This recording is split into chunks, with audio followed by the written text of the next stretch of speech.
எனக்கு இந்த சமாதானத்துக்கு தான் எத்தனை குடும்பங்கள்ல தனிப்பட்ட வாழ்க்கையில உறவுகளை இயங்குறாங்க இல்லையா? எனக்கு சமாதானம் இல்லாம எத்தனை பேர் தற்கொலை பண்ணி செத்து போறாங்க இல்லையா? நான் வசனம் சொல்லுகிறது, உம்மை உறுதியாய் பற்றி கொண்ட மனதையுடையவன் உண்மையே நம்பி இருக்கிறபடியால் அவனை பூரண சமாதானத்தோடு காத்துக்கொள்வேன். அப்போ நம்ம சமாதானத்தோடு காத்துக்கொள்கிறது யார் என்று சொன்னா ஆண்டவர் தான். அவர் தான். அதுக்கு பேர் இருக்கு சமாதான பிரபு.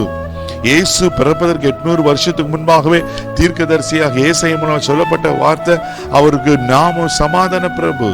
தேவ போல ஆண்டவரே சொல்றாரு, உலகம் கொடுக்கிற பிரகாரம் ஏன் சமாதானத்தை நான் உங்களை வைத்து போகிறேன் என்று. பூரண சமாதானமா, ஏதோ அறக்குறையான சமாதானம் அல்ல, உலகம் கொடுக்கிற பிரகாரம் சமாதானம் அல்ல. அதெல்லாம் கொஞ்ச நேரம் இருக்கும், அப்புறம் மறைந்து போயிடும். ஏதோ ஒரு சினிமா பார்த்தா, ஒரு கல்யாட்டுக்கு போனா, ஏதோ ஒரு சந்தோஷமான சூழ்நிலைக்கு போனா சமாதானம் இருக்கும், அப்புறம் மறைந்து போயிடும். ஆனா ஆண்டவர் கொடுக்கிற சமாதானம் பூரணமா இருக்கும், நிறைவா இருக்கும். அல்லேலூயா.